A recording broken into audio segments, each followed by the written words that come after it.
buenas noches, señores. Bienvenidos al podcast Café, Palabras y Verdad. Esta noche queremos conversar de algo diferente. Creo que estamos saliendo de un tema controversial. Son 2 años de estar cohibidos de muchas cosas. Hoy queremos darles a ustedes la oportunidad de conocer la otra verdad de las personas que han vivido la pandemia de una forma diferente. Este podcast trata de conectar ciertas vivencias de ciertas personas a la realidad de la social. Hoy vamos a tener una entrevista o una charla con un guerrero, con un héroe de los pasillos del hospital, para vivir eso diferente, vivir lo que ellos viven diariamente y lo que nosotros no sabemos, cómo lo tratan, cómo lo viven las familias, cómo lo viven ellos. Entonces, pues, les presento aquí a nuestro entrevistado. Señor, preséntese. ¿Qué más, loco? ¿Cómo estás, Jan? Bueno, mi nombre es Jonathan Russo. Soy médico en gestión hospitalaria en el Hospital José María Velasco Ibarra. Trabajo en el área de respiratorio, el área COVID, ¿no? Justo yo entré a trabajar en el mes de abril, o sea, me contrataron para el área COVID, entonces esa es mi área. Fue un momento en el cual estaba necesitando trabajo y se dio la oportunidad y bueno, para eso estudié, ¿no? Claro. Pero, verás, esto de COVID a mí me chocó fuerte porque recién me estaba relacionando en mi parte laboral, ¿no? Claro. Y cuando llegó el COVID, meternos en la casa y no poder salir fue bastante complejo. Yo creo que no solo para mí, para un montón de gente. El trabajo, o sea, se me disminuyó muchísimo. Y a mí me gustaría saber cómo lo viviste tú, o sea, internamente, cómo lo trabajaste, qué se sintió saber de que en cualquier momento que estabas trabajando te podías infectar y en vez de que tú estés cuidando a la persona, pues sean otros que te estén cuidando ahí en la cama. O sea, me imagino que el choque ha sido complicado. ¿Cómo lo viviste básicamente eso? O sea sí, al inicio en el tema social nos afectó a todos, ¿no? A nivel mundial el tema de estar encerrados, ir a los supermercados a buscar papel higiénico. Ese tema fue duro para todos, ¿no? Pero ya en el ámbito profesional se vive diferente. Eso es lo que callamos los médicos, por decir. Por ejemplo, la mayor parte de mis colegas nos tocaba vivir en otros departamentos, vivir en otros lugares. Incluso yo buscaba un departamento y nadie me quería alquilar. Por suerte mi cuñada, ella tenía arriba que estaba construyendo, por ahí me acomodó una cama y vivía ahí porque recién empezaba todo y no se sabía cómo se iba a comportar el virus. O sea, no se sabía qué tanto se iba a transmitir, cómo se transmitía. Y uno tenía miedo de contagiar a sus familias, ¿no? Ese era el miedo y por eso fue complicado, ¿no? El ir a trabajar, salir, llegaba al departamento donde vivía, me metía al cuarto y por ahí iban con miedo a dejarme un platito de comida en una tarrina, entonces... Lo dejaban ahí y salían corriendo a 2 metros para no poderse tocar. Así era, es que así era complicado. Al inicio, así era al inicio, entonces esa parte nos afectaba porque, o sea, llegar a la casa y no poder abrazar a mi hijo, por ejemplo, a mi esposa, entonces sí era duro eso, o sea, era duro llegar y encerrarte y bueno, estar con miedo, porque a pesar de uno ser médico, igual uno tenía miedo. Claro. Y así fue. Me imagino. Pero parte de la vivencia, creo que parte de la inducción de ser médicos, de la educación, creo que los preparan para esto, ¿no? En la parte psicológica, en la parte intelectual, creo que ustedes ya están listos como para algo así. Bueno, pero ya lo vives cuando estás ahí, claro, ¿no? Cuando las papas queman. En realidad sí nos forman, ¿no? La formación de médico es dura, toda la formación desde que empiezas a estudiar, empiezas a ir a los hospitales, las malas noches, te vas formando, ¿no? Yo creo que nadie estaba preparado para esta pandemia, o sea, yo creo que nadie, o sea, la verdad, ni el mejor médico se esperaba vivir una pandemia. Yo creo que nadie aquí, ni los muchachos, nadie esperaba eso. Entonces, a pesar de estar preparado profesionalmente, para todos fue difícil. Claro que ya ahí O sea, no te puedes lamentar, sino, bueno, estás ahí, ya toca. Tienes que trabajo. lidiar con la situación. Exactamente, ponerte al frente y... Verás, muchas personas, nosotros vivimos el hecho de que yo creo que en cada familia cercana o amistad perdió a alguien. Entonces, y para nosotros que estábamos externamente, era un choque complicado ver que amigos, familiares, conocidos, había personas que nosotros no creíamos y cuando decían estaba entubado y cuando que, muerto. Si nosotros que estábamos lejos, y yo por lo menos puedo decir que cerca, familiares muy cercanos no fallecieron, sí tuvieron bastante mal, pero no fallecieron. Pero yo no me quiero, ¿cómo manejaste tú el hecho de estar ahí en la zona COVID, en la zona UCI y que los pacientes fallezcan? ¿Cómo manejaban psicológicamente eso de tratar de ayudarlos, pero al final de todo pues no podían hacer nada porque tal vez no solo eran las herramientas, sino las circunstancias de la enfermedad? O sea, yo no puedo creer cómo lo manejaron psicológicamente, cómo se maneja esa área. Claro, verás, primero te explico. En el hospital hay dos áreas, ¿no? Por ejemplo, antes de la pandemia no existía el área COVID, el área respiratoria. Entonces, cuando empezó la pandemia se abrió este servicio que hay hasta el día de hoy. Entonces, ese servicio, el servicio de hospitalización respiratoria, es del área COVID. Y de ahí es otra cosa, es UCI. Entonces, nosotros estamos en el área COVID, es donde llegan los pacientes y están hasta antes de entubarse. O sea, hasta los últimos 15 litros que se lucha ahí. O sea, ya cuando el paciente está a punto de fallecer, o sea, que ya no hay mucho, que ya no hay nada que hacer prácticamente, la última oportunidad de vida que tiene el paciente es entubarse, ¿sí? Y que muchos salen, muchos no, entonces esa es la última oportunidad. Entonces, hasta ahí estamos nosotros. Ahora, ¿qué pasó al inicio de la pandemia? Que no había camas en UCI, entonces a algunos pacientes nos tocó intubarles en piso, ¿sí? Y les teníamos. No era la mejor área porque no es un área, la del área de hospitalización respiratoria no está adaptada, no es un área de cuidados intensivos. Pero no había otra opción y tocó con los pocos ventiladores que había intubarles, ¿no?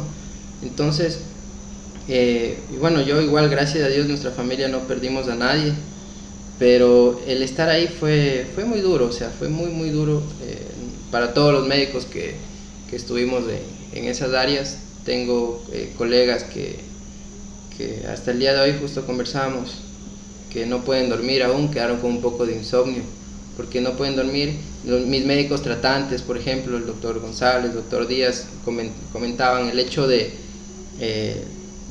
tener que dar todos los días al familiar, decirle se murió tu familiar, a todos los días que se te mueran 2, 3 pacientes, es muy duro, o sea, es muy duro, por eso, créeme que fue muy duro para todos, fue muy duro hasta el día de hoy.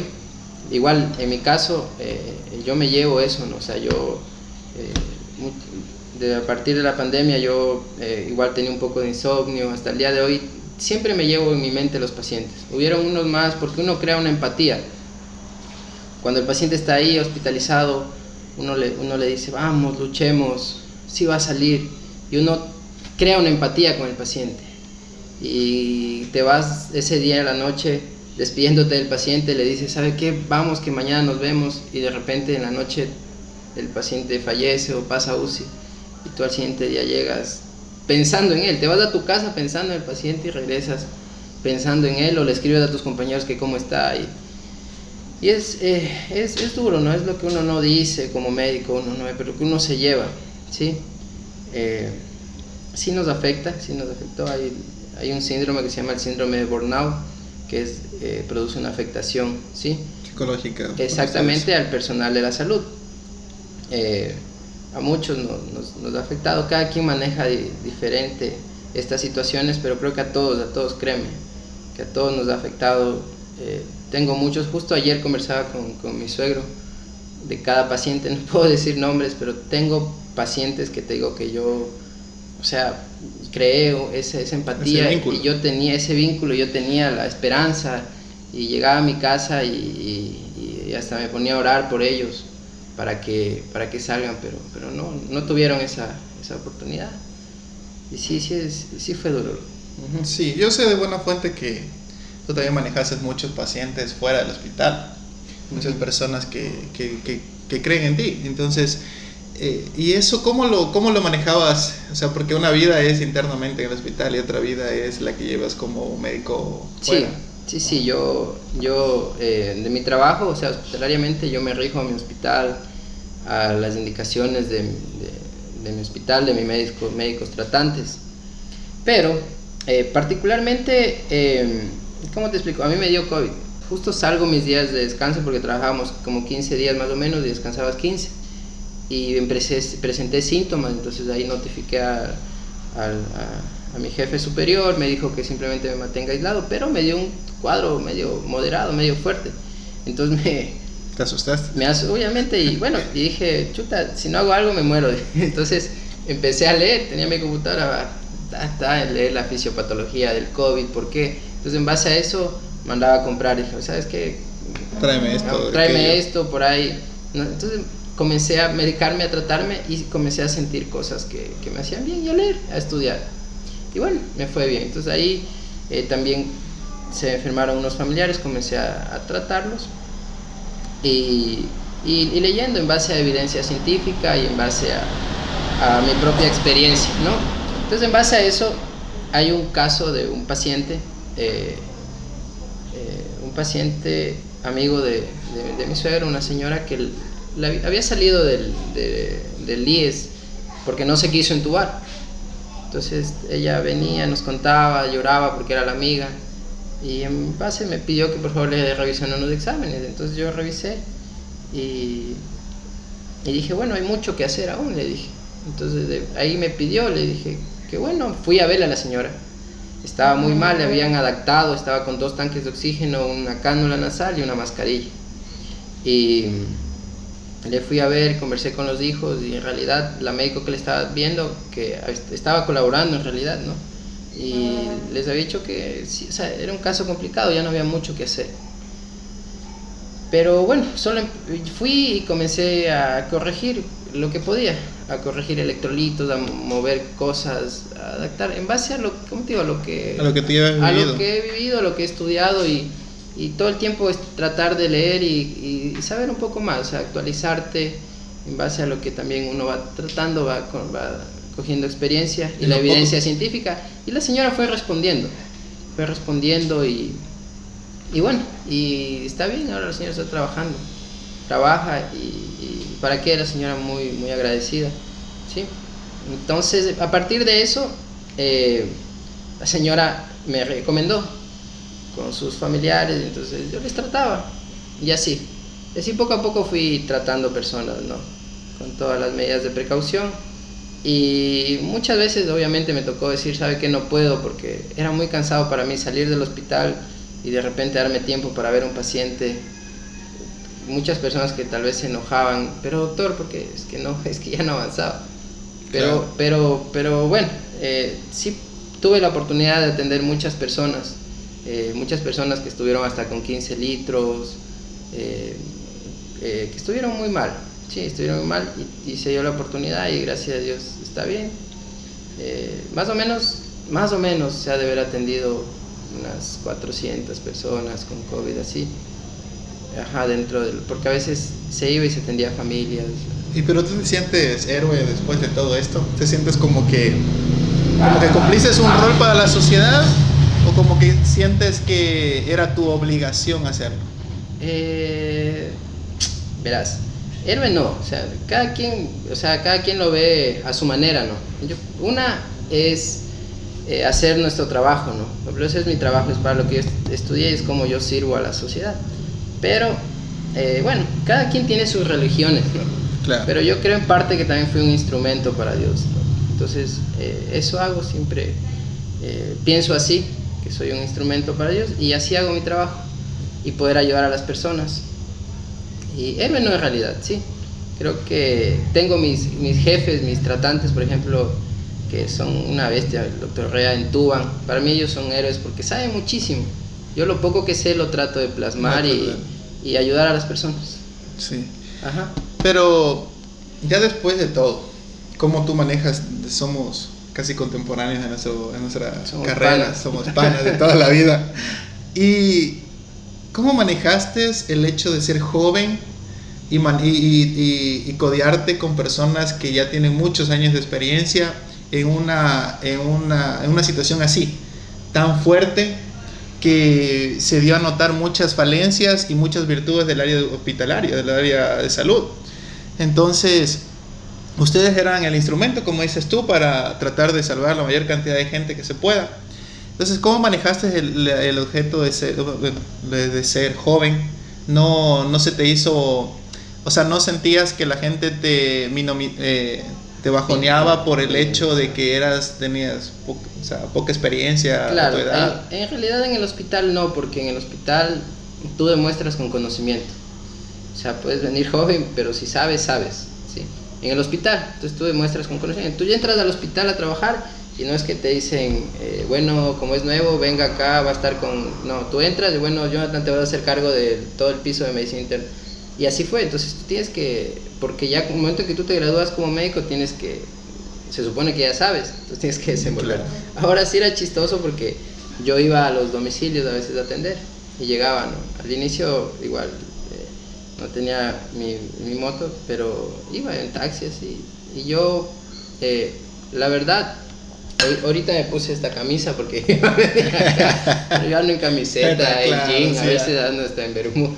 Entonces, usted es el doctor, así me decía, usted es el médico.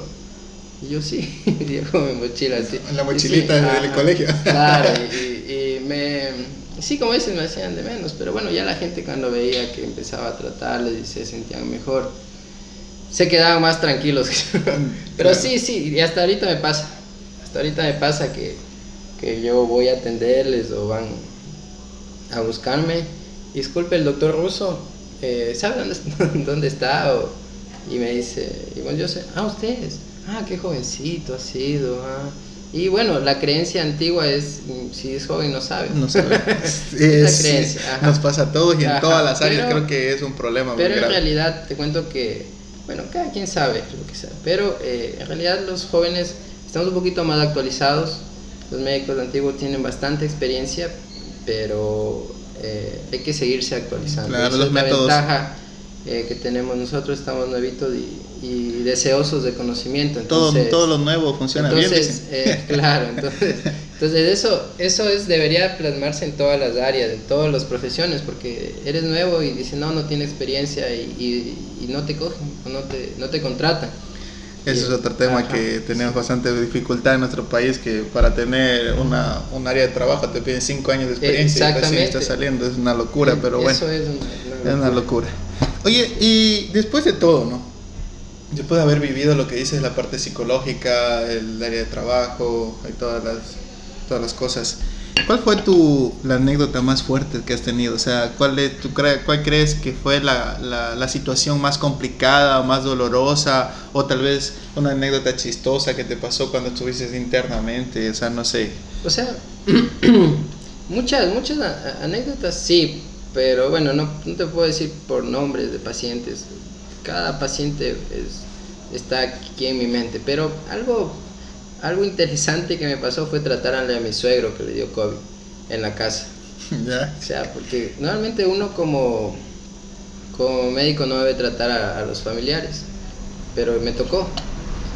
Y o sea, fue tremendo porque uno... La presión. Sí, y uno cuando trata a otras personas, a veces cometen errores y uno dice, bueno, entonces voy a tratarle a mi suegro, bueno, todo va a estar bien, pero le comencé a tratar y a escondidas mi suegra le había estado dando también una medicina natural, por ahí le estaban dando, Otras cosas. no sé, un producto natural, Omnilife, no sé qué vaina, y como el COVID en sí produce una afectación hepática también, ¿sí?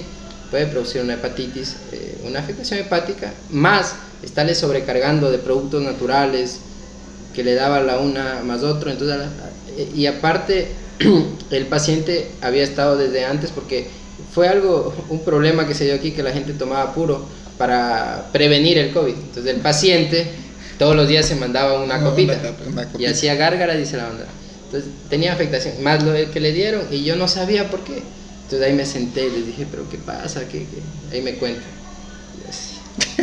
Así. Por favor, ya no, no hagan esas cosas. Claro, no, sí, tú dices, chuta, y bueno, ya en tu casa no debe pasar nada, pero igual pasa, loco. Y bueno, y ahí igual casi se me complica, pero como te digo, gracias a Dios todo salió bien. Y es una anécdota que me llevo siempre. Uh-huh. Sí. Bueno, estábamos hablando de lo que se trata de la educación.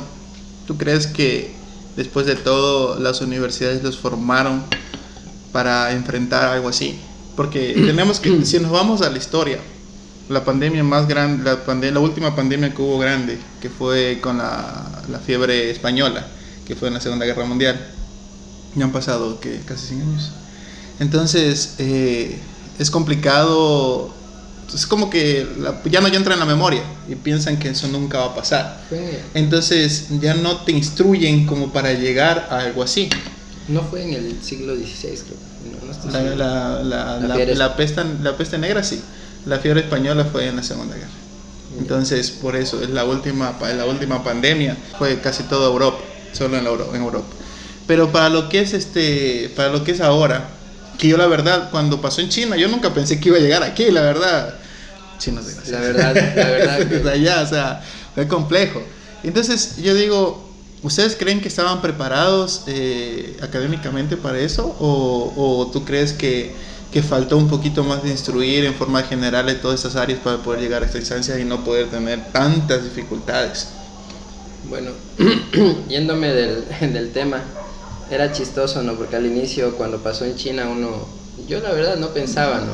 Y cuando veías la foto del personal de salud que puso el ministerio en el hospital sentado en una mesita y todo el mundo se reía tomando la temperatura, o sea, era tremendo, ¿no? La medida de seguridad que pusimos para evitar el ingreso del COVID. O sea, a lo menos cuando pusieron el video del simulacro que hicieron en Guayaquil o en Quito, pero era un chiste, todo el mundo lo tomaba como meme. Entonces, y después todo el mundo asustado. Entonces, en realidad, el tema fue que nunca se tomó las precauciones del caso, la seriedad del caso respecto al COVID. Pudo haber sido diferente en el Ecuador si es que se hubiera tomado, pero bueno. Y respecto a si estar preparados, yo creo que sí, estamos preparados los médicos en el tema cómo debemos responder ante un paciente respiratorio, un paciente con diferentes afectaciones. Ahora, el problema no es los médicos, si están preparados o no, el problema es del sistema de salud. Pues el sistema de salud es muy deficiente, hay que decirlo, entonces es muy deficiente. Vas a ver que pasará esta pandemia y otra vez los presupuestos para salud bajarán. A pesar de que hubo la pandemia, bueno, no sé la gente que sea política, pero se dio mucho presupuesto para una campañas políticas, para elecciones, por ejemplo. Y a mí como médico en realidad no tiene sentido eso, o sea, no tiene sentido habiendo tantas falencias en los hospitales. Yo una vez tuve mucho coraje y publiqué algo porque un paciente, por ejemplo, no se podía entrar a UCI porque no había propofol, no había medicamentos para intubarse, y la gente sin escrúpulos, gente que cogió y compró medicamentos y los revendían carísimos, una ampolla los vendían en $800, en $1,000, cosa que para un día debían tener $1,000, $2,000, $3,000 para un día el paciente en UCI, y un paciente en UCI puede durar 15 días, un mes. ¿Y qué pasa? O sea, salían medicamentos que la gente revendía, que traían de Colombia en contrabando y comenzaban a vender la gente en Guayaquil, se aprovechaba de la situación, en vez de coger un presupuesto del Estado, en vez de dar para campaña y comprar los medicamentos para la salud. Entonces, el tema no es si estamos preparados o no, porque los médicos podemos, nosotros estamos en la capacidad de aprender lo que sea, ¿sí? Entonces, ¿tú crees que el sistema de salud fracasó? Exactamente, el sistema de salud es deficiente hasta el día de hoy. Espero que no me voten. No, es que yo creo que las cosas como son. Yo creo que hay que decir las cosas, porque cuando uno dice lo que está pasando, se marca un precedente y comienzan los cambios. Exactamente. Y bueno, mucho más allá de cualquier situación, yo creo que los cambios se tienen que dar desde las personas que trabajan en los mismos hospitales. Porque, por ejemplo, yo creo que esto del sistema de contratación o este sistema para para adquirir los medicamentos, yo creo que para mí es un poquito tedioso. Y no digo que porque uno esté concursando ni nada por el estilo, pero hay un montón de filtros y al final terminan haciendo cosas como las que pasaron, ¿no? Claro. Todos los escándalos, pero se demoran meses para adquirir medicina y los pacientes son para allá. Entonces yo creo que también eso fue un problema por lo cual murieron muchas personas. Muchos problemas porque, te digo, no había medicamentos, no había suficientes insumos, o sea, tocaba mandar a comprar. Claro que obviamente al inicio de la pandemia no sabíamos mucho qué hacer, ¿no? Porque nadie sabía. Nadie sabía. Y cada día, por ejemplo, al inicio la ivermectina era lo mejor. Pero después salió un estudio que en realidad la ivermectina no tenía ningún uso. Nada. Y así muchos medicamentos. Y así se fue sacando y actualmente ya tenemos más o menos una idea de cómo manejar el COVID. Pero al inicio no. Eso también influyó, ¿no? Por eso que ahora se lo maneja de mejor manera. Pero en realidad, como te digo, sí, el sistema fue muy deficiente. Aquí no se vio mucho, pero tú veías los videos en Guayaquil. En parte sí era verdad lo que se vivía en Guayaquil, la situación era dura. Era una Era locura. dura en Guayaquil, ajá. Entonces, ¿Tú crees que la población tuvo mucho que ver en la situación, o sea, que llegamos a esto? Porque a pesar de que estábamos encerrados en casa, verás, yo te puedo decir una anécdota que nosotros vivíamos aquí en la casa, era que nosotros por las noches, nosotros hicimos hasta una novena, o sea, hicimos 2 novenas básicamente de todo el tiempo que estuvimos. Y entonces no te puedo decir que nosotros cumplimos el aislamiento completamente, porque a veces salía a comprar, salía a hacer una cosa, pero tratamos de hacerlo en lo posible porque estábamos asustados, ¿ya? ¿Para qué te voy a mentir? Pero hubo mucha gente que se escuchaba que hacían hasta fiestas, entonces en ciudades grandes no se cumplía el aislamiento como se debería hacer. Entonces, ¿tú crees que eso fue un factor fundamental, un detonante para que llegáramos a toda la situación que pasamos? ¿O tú crees que mucho más allá que usted, o la parte de salud no cumplió como debería haber cumplido para llegar a eso? No, yo creo que en realidad sí nos falta educación todavía. Sí. Lo digo por todo, hasta por mí, porque tenemos mucho que aprender. Entonces la sociedad sí no colaboró, porque cuando estábamos en el confinamiento, en los días más críticos, de repente salió una noticia que en Quito se encontró una fiesta clandestina en algún lugar, en Guayaquil, en Urdesa, que en San Borondón, una fiesta con 100 personas. Sí pasaba. Imagínate algo así, sí era tremendo, porque el COVID en realidad, los jóvenes al inicio, después que con las variantes presentaron síntomas, pero al inicio en realidad no presentaban síntomas, eran solo portadores. Y eran los que se iban a las fiestas, a las cosas, y venían a sus casas a contagiar a sus papás, a sus abuelitos. Y eso era lo que pasaba, ¿no? Entonces, como ellos no se enfermaban, no se daban cuenta que indirectamente... Claro. ¿Tú crees que aquí en Altena nosotros fuimos afortunados de tener un hospital, tal vez no de primer nivel, pero un hospital un poco más preparado que en otras áreas, en otros lugares? Creo que fuimos afortunados en el hecho de que fuimos los últimos en llegar en contagiarnos, y eso nos permitió prepararnos mejor, ir cogiendo de cada lado una cosita, y en realidad te cuento que a comparación de otras ciudades nosotros vivimos menos eso sí fuimos afortunados. O sea, no sé si sea obviamente el hospital que en esa parte se preparó lo que más pudo, sí, pero también fue eso de que fuimos los últimos en llegar acá. Somos la población es menos acá, sí, eso también es ayuda bastante. Claro, las ciudades más grandes fueron las que más se complicaron. Pero verás, yo desde mi punto de vista, yo creo que esto de la pandemia sacó en la sociedad lo peor y también sacó lo mejor de la sociedad. Porque en el área de lo peor, por lo menos yo puedo decir que se vio a veces mucha mezquindad en ciertas personas, porque si la persona estaba, o sea, a veces no tenían la certeza que estaba con COVID, pero ya, era un rechazo. Era como cuando en los años 80 salió lo del SIDA y era como que, Dios mío. Entonces sí fue complicado porque también había el riesgo de morir, ¿no? O sea, había mucho riesgo. Pero yo creo que sacó lo peor y lo mejor en el sentido de que en cierta forma hubo una ola grande del de cuidémonos, el de que mejoremos, en que tratemos de hacer ciertas situaciones.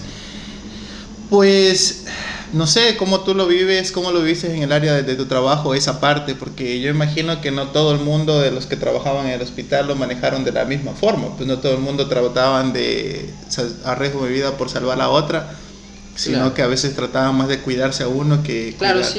sí hubo hubieron profesionales incluso se votaron del hospital porque no quisieron ir al área COVID y era obligatorio a veces en algunos ir. Entonces, algunos profesionales se votaron del hospital. Ellos tuvieron sus motivos, obviamente, nadie los juzga. Hubieron otros profesionales que dijeron, no, yo no voy. Entonces, cada quien maneja sí, o sea, no se los puede juzgar en realidad, porque yo creo que todos tuvimos miedo y como te digo, cada quien maneja el miedo de diferente manera. Sí, pero ¿tú crees que ellos fueron en contra de su juramento? Porque ustedes hacen un juramento hipócrita, ¿no? Hipocrático. ¿Tú crees que fueron en contra de eso? Porque tú juras que siempre vas a velar más por la vida. Pero si tú te niegas a salvar la vida, estás yéndote en contra de claro, lo que tú fuiste. Y yo creo que son aspectos que son adversos, creo yo. Claro, no. Viéndolo de este juramento, en realidad, depende de qué punto lo quieras ver, porque es diferente si tienes un paciente, digamos que yo estoy aquí, estamos conversando y de repente tú te da un infarto. Y yo, me asusto y digo, no, me voy. Entonces, en ese momento es una emergencia, que si yo no hago nada, voy en contra de mi juramento y al final puede producir fallecimiento. Y ellos tuvieron la oportunidad de elegir y lo eligieron así pensando ellos en el bien de su familia, porque tenían miedo, todos somos humanos, o sea, por más médico que sea, somos humanos y bueno, ellos decidieron eso. Pero sí, yo creo que hablando de lo peor de lo que sacó esta pandemia, yo creo que lo peor fue la política, o sea, la gente que se lucró de esta pandemia. Lo que salió, los temas de las compras en el IES, o sea, hacían sobreprecios. Exactamente, los sobreprecios y todo eso. Entonces yo creo que eso fue lo peor. Un país destrozado, una pandemia, la gente muriendo y otros por ahí metiéndose plata en el bolsillo, ¿no? Yo creo que eso para mí fue más condenable. Yo creo que después de todo, yo creo que es lo más condenable que pudo haber pasado en la pandemia. Porque ay, Dios mío, o sea, ya hasta hay un cierto punto que hay que llegar y desde ahí ya creo que pasarse de esa línea ya es exagerar, porque estoy jugando con la vida de las personas. Pues si se le aumento $10, $20 para cada cosa, pero habían cosas, bueno, no digo que esté bien esos $20, pero lo que más sonó fue el tema de las fundas de exactamente muertos. Creo que valían $5, $10 y la mandaron por 120 $120. Qué locura, o sea, eso fue exagerado. O sea, yo creo que ya llegaron a un punto que ya, o sea, ya se veía grosero. Claro. Ya era grosera la situación. O sea, yo creo que era tremendo. Y a mí no me pueden decir que no, es que y lo peor de todo es que llega que los de arriba no saben, porque yo creo que eso desde las esferas más altas ya lo sabían y manejan en eso. Esa cuestión es una mafia. Es una mafia. Y la situación es que, o sea, al final de todo quedó en el olvido, porque ahorita básicamente ya no se escuchaba nada. Claro. Ese es un tema muy complejo. Sí, eso toca hablar otro día. Con otro cafecito nos pegamos y ahí conversamos esos temas que ya va mucho más allá de las cosas. Pero verás, me pareció interesante, antes tocaste un tema de la religión, dijiste que eras un instrumento para poder salvar una vida. Noto que eres bastante religioso. Entonces, ¿cómo manejas el hecho de ser doctor? Porque hay muchos doctores que no manejan la parte religiosa. Uh-huh. ¿Y cómo la manejas tú? ¿Y cómo la involucras tú en tu área de trabajo? Porque, por ejemplo, si yo soy doctor y no le puedo decir a un paciente, oremos. O por ejemplo decirle al familiar, vaya a la casa y ore por su paciente, porque le estás diciendo básicamente que puede morirse. Entonces es complicado, es un tema bastante complejo.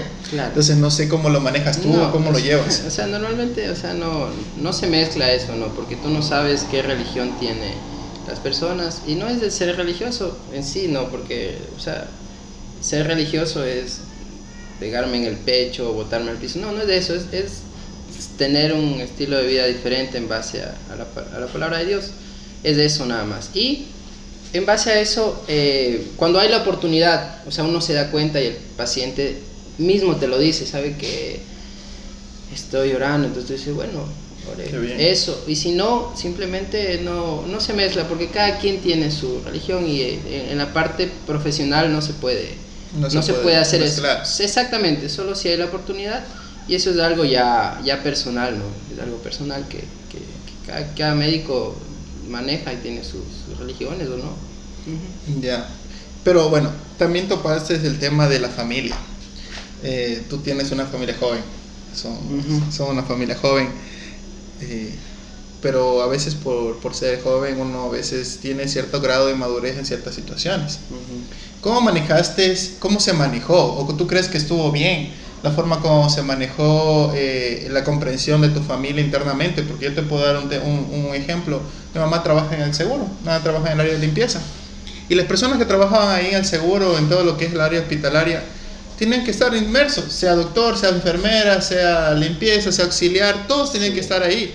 Y mi mami estuvo muy buen tiempo en la área COVID, entonces tenían como turnos. Entonces, mi mamá, no te puedo negar, se volvió un tema un poquito complejo porque mi mamá creo que sí la afectó mucho psicológicamente el tiempo que estuvo ahí, porque tal vez mi mamá no tuvo la preparación que tienen ustedes, ¿no?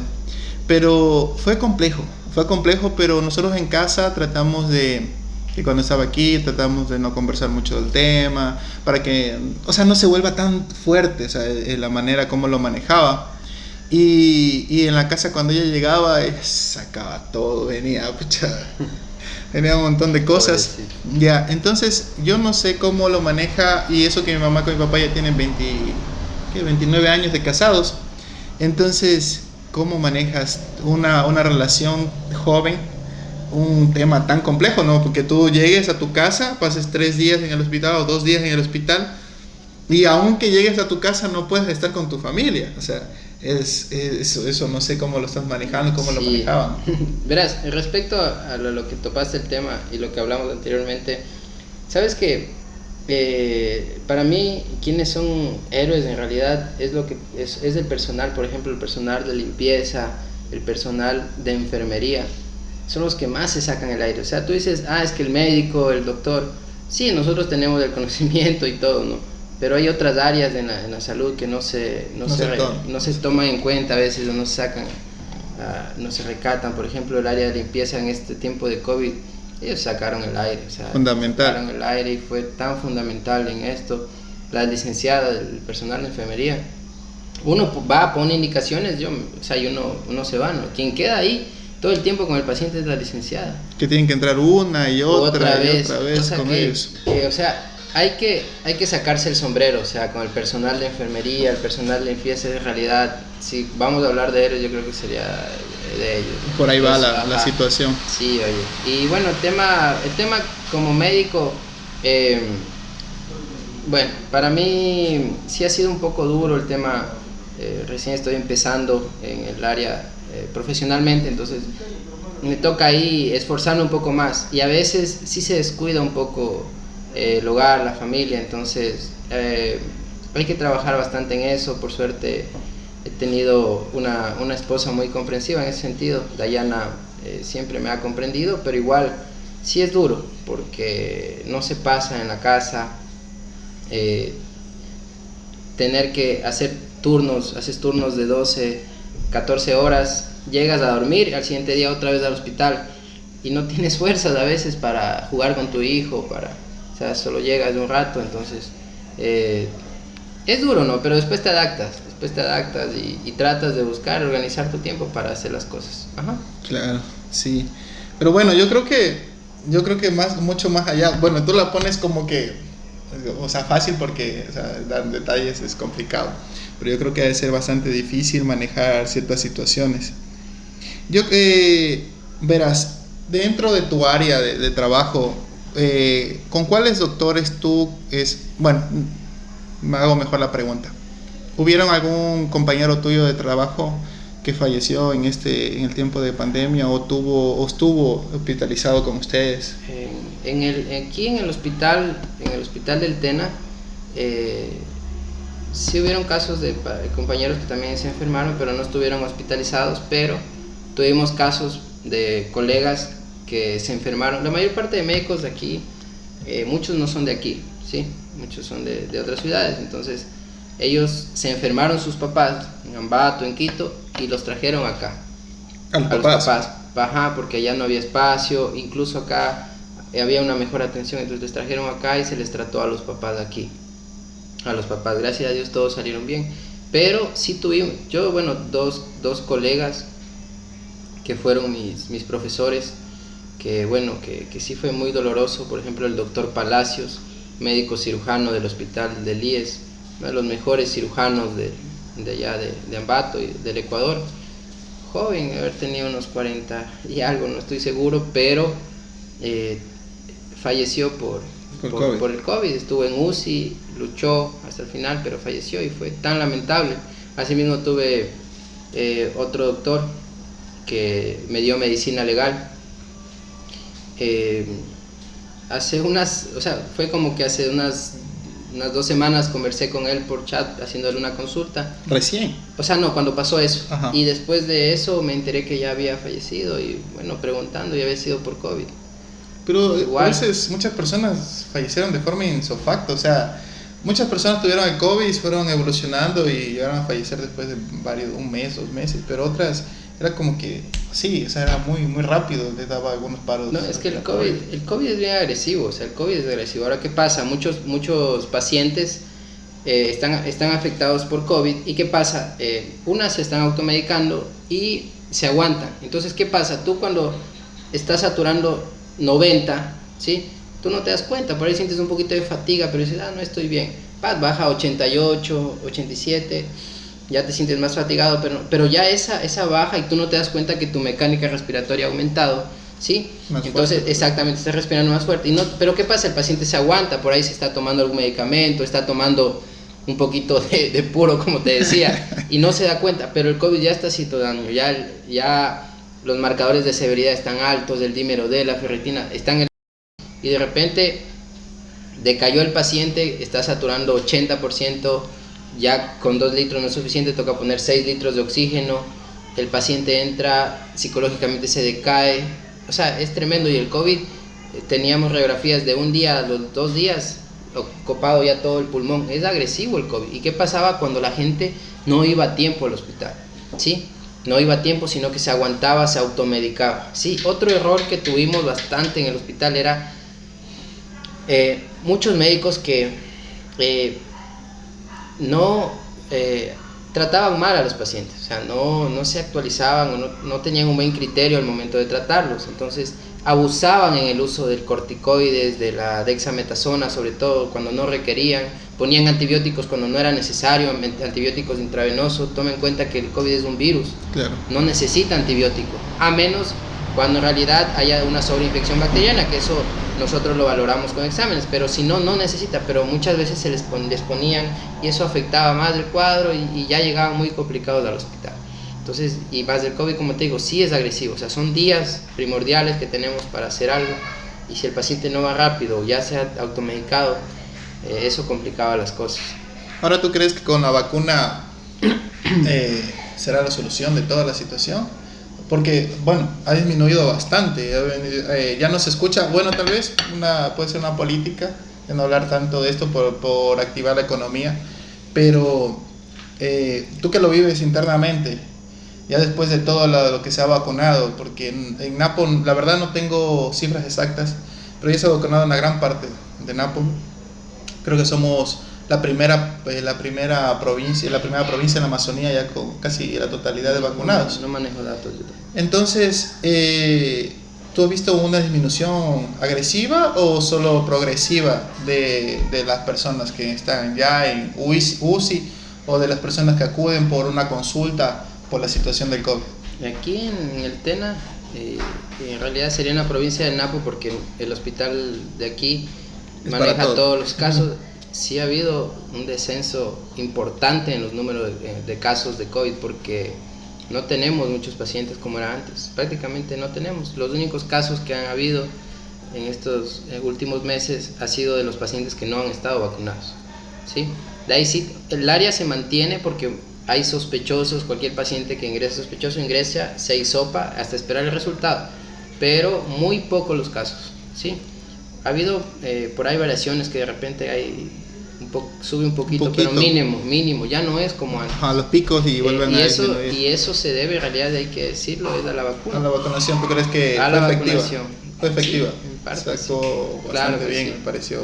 Sí, Sin eso hay que dársela, la que es. Sí, porque la que es del César es de César. Nosotros incluso en el hospital por ahí pasamos unos días sin pacientes de COVID, que fue como que un respiro, una tranquilidad. Ajá, y después comenzaron a ver, pero muy pocos para lo que era antes. Incluso lo que es particularmente, no se ve casos. Yo no tengo casos de pacientes con COVID actualmente, porque no hay, o sea, no. Entonces la mecánica del hospital está volviendo a su normalidad. Se está reactivando Sí. en las otras áreas de forma más Claro más que sí, normal. ahorita ya las áreas de cirugía, medicina interna, traumatología, emergencia ya están casi a su capacidad normal como se manejaban antes. Ujú.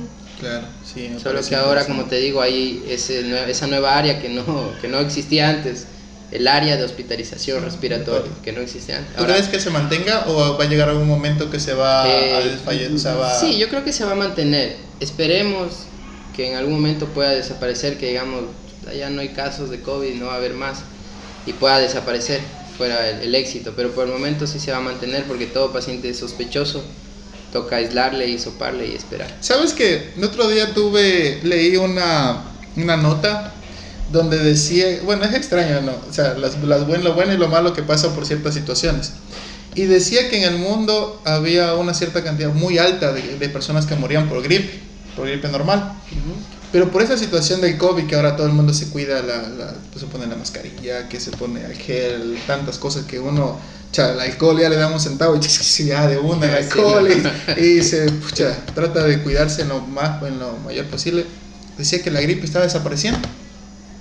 Decía que la gripe normal estaba disminuyendo en números abismales.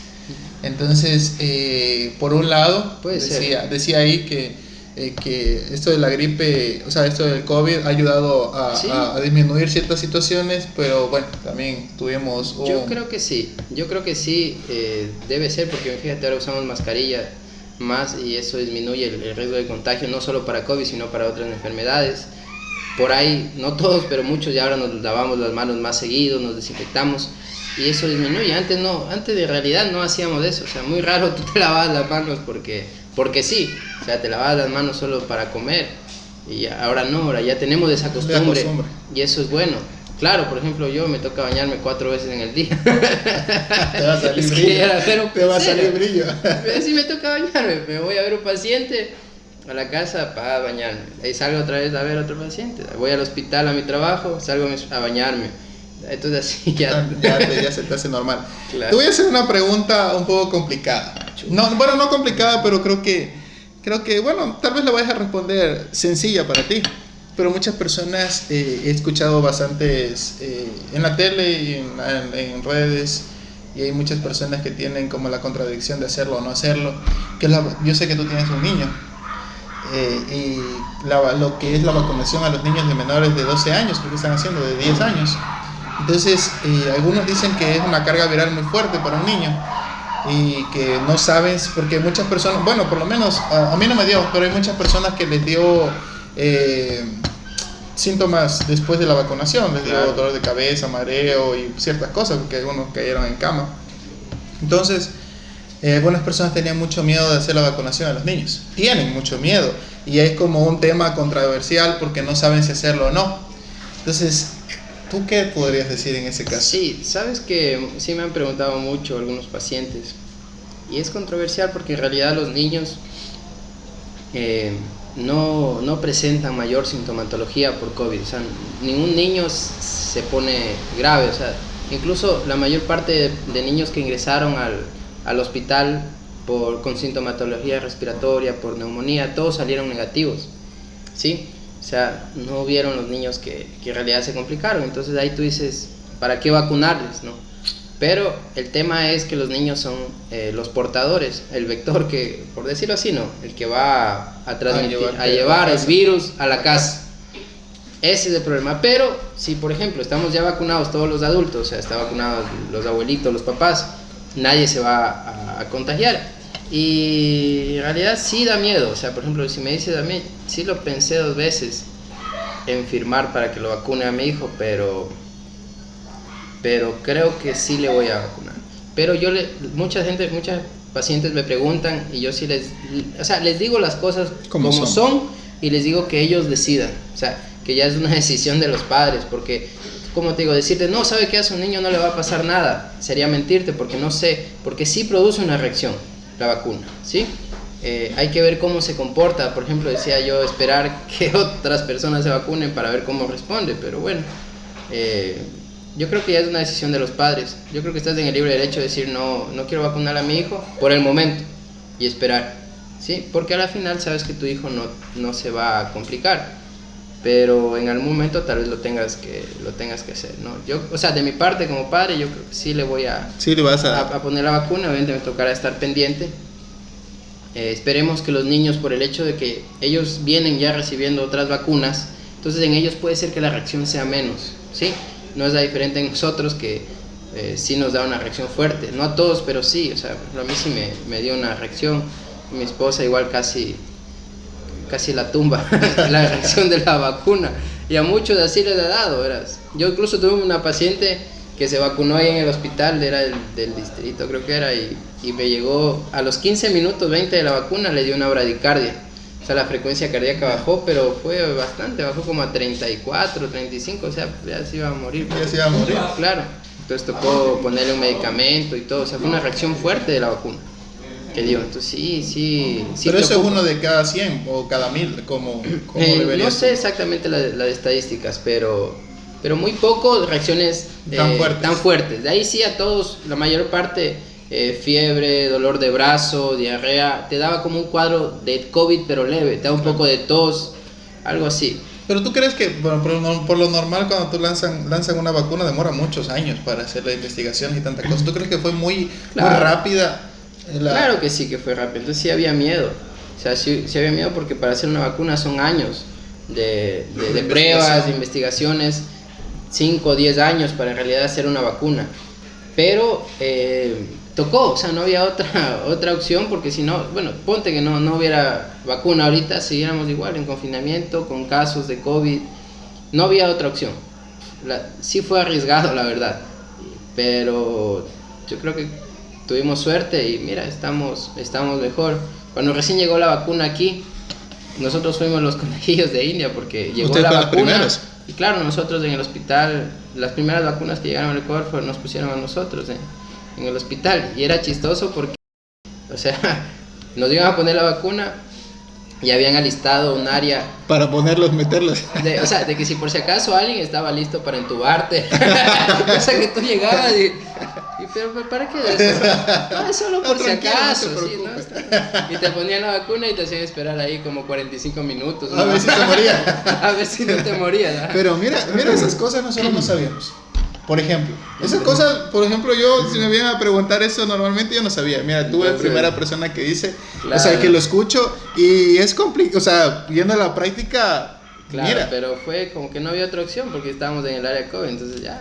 Pero yo me imagino que si eso fue alguna... No era obligatoria, pero la vacuna.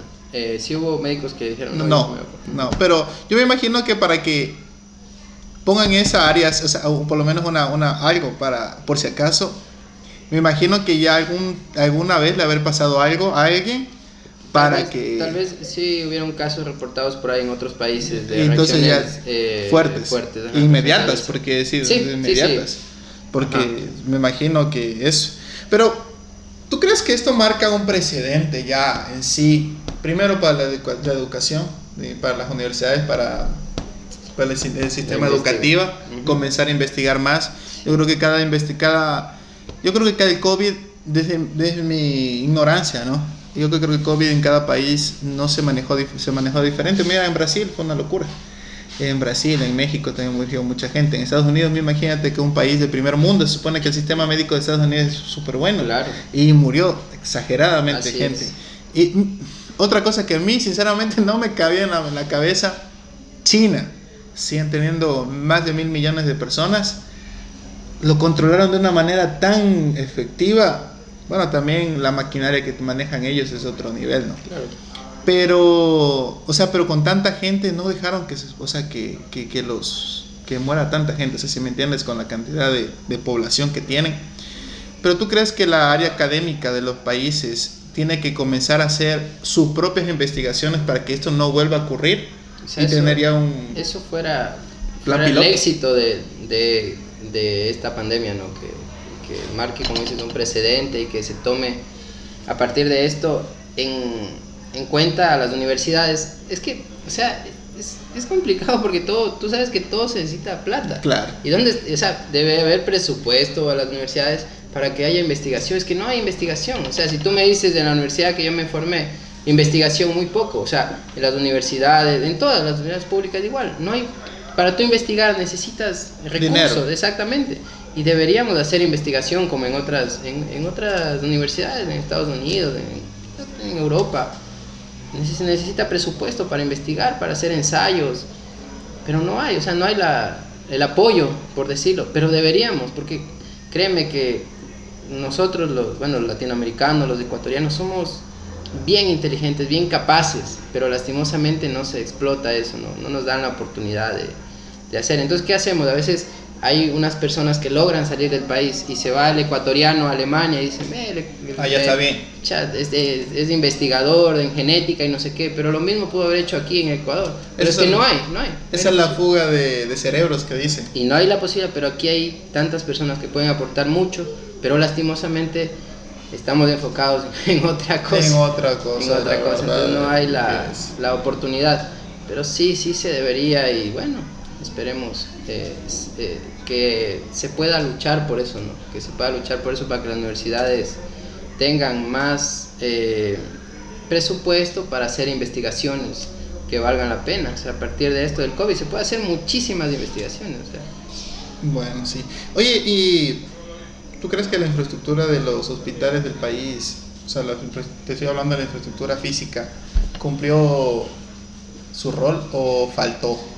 Porque una cosa es el fallo en lo que es medicina y en lo que es el personal, porque el personal sé que no, o sea, no había la cantidad de personal suficiente para cubrir todas estas cosas, pero la parte de infraestructura, la parte de las máquinas y todas esas cosas. Para una pandemia faltó. O sea, si hablamos de la pandemia, en realidad faltó muchísimo. Yo no sé dónde fue que vi en China, creo que en 7 días pusieron un hospital esos como manes. 5 días creo que fue que hicieron un hospital gigantesco. Ya se van medio salvajes esos chicos. Pero claro, no. Pero en realidad sí faltó. O sea, si hablamos de la pandemia, no te digo, cuando recién empezó no había camas en UCI y tocaba entubarles acá en el servicio de hospitalización porque no había camas. Entonces, eso era porque no había espacio. O sea, si hablamos de la pandemia, no hubo infraestructura, no hubo máquinas, no había muchas cosas. Hay mucho que mejorar, o sea, en infraestructura también hay que mejorar. O sea, viene desde abajo porque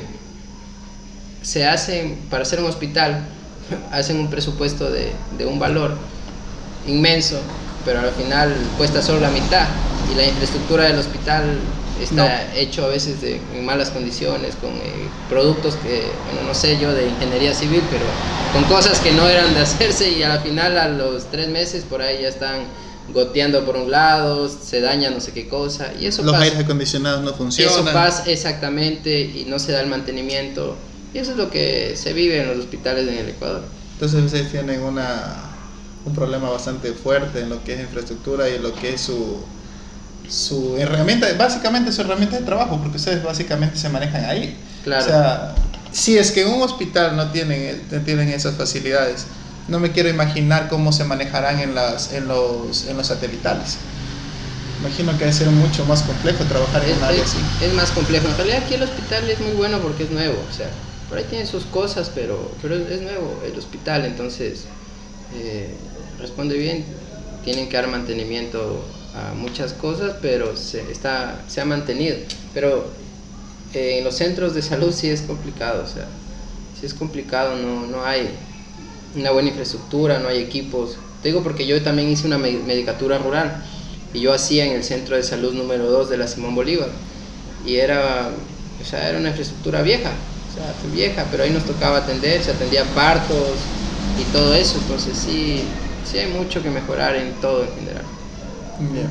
Me gustaría que des un pequeño mensaje, o sea, para la gente que muchas veces nosotros juzgamos a ustedes como doctores y decimos, este doctor no es así, es asado, cocinado y no hizo lo que tenía que hacer, pero mira, vienes tú y nos cuentas cómo se manejó. Directamente te puedo ser sincero, yo nunca he escuchado de un doctor directamente que cuente su historia, ¿no? Cómo lo vivieron, ¿no? Porque eso es lo difícil, ¿no? Entonces sí me gustaría que des un mensaje a la gente que a veces no es bueno adelantarse. Claro, no, sí, verás, para la gente más que todo, que nosotros como médicos, en general todos los médicos, no nos levantamos, o sea, yo no me levanto de mi cama pensando en hacerle mal o daño a alguien. En realidad yo me levanto y pienso, digo, Dios, ayúdame para hoy día ayudar a alguien, dame el conocimiento para poder ayudar a alguien. Entonces, que nos tengan paciencia, somos humanos, a veces también tenemos nuestros problemas, pero tratamos de dejarlos afuera de nuestro área. Y siempre queremos hacer el bien, o sea, siempre queremos hacer el bien y hacerlo mejor, ¿sí? Lastimosamente el sistema no ayuda, el sistema de salud no ayuda, a veces falta personal, faltan muchas cosas. Pero a pesar de eso, aquí en el Ecuador, los médicos nos ponemos la camiseta y luchamos ahí. Eso, bro. Gracias, mi pana. Me la disfruté. Fue una charla bastante, estuvo muy buena el café, sí, estuvo bastante interesante, me gustó mucho conversar de esta área. No, qué gusto. Síganos escuchando, mi gente, tenemos bastantes entrevistas con gente interesante, vamos a enfocar mucho en tratar de ver jóvenes, creo que estamos, como país, estamos subestimando mucho a los jóvenes, cada uno viene con sus ideas diferentes en las áreas que se desarrollen. Ejemplo aquí mi compañero ruso, compañero, amigo, pana, yunta. Entonces es bueno escucharlos, es bueno darles la oportunidad y pues sigamos adelante. Muchas gracias por compartir esta horita de charla y pues qué bien que te estés desarrollando en esto. Me gusta que sigas avanzando. He escuchado muy buenas cosas de ti. Yo no te puedo negar que muchas personas que has tratado me han dicho que eres muy bueno y por eso mismo creí que eras la persona correcta para que des tu parte de la historia, porque se escuchan muchas cosas de esto del COVID y esta es una parte de la historia bastante fundamental y pues pilas, mi gente, estaremos viéndonos la próxima semana.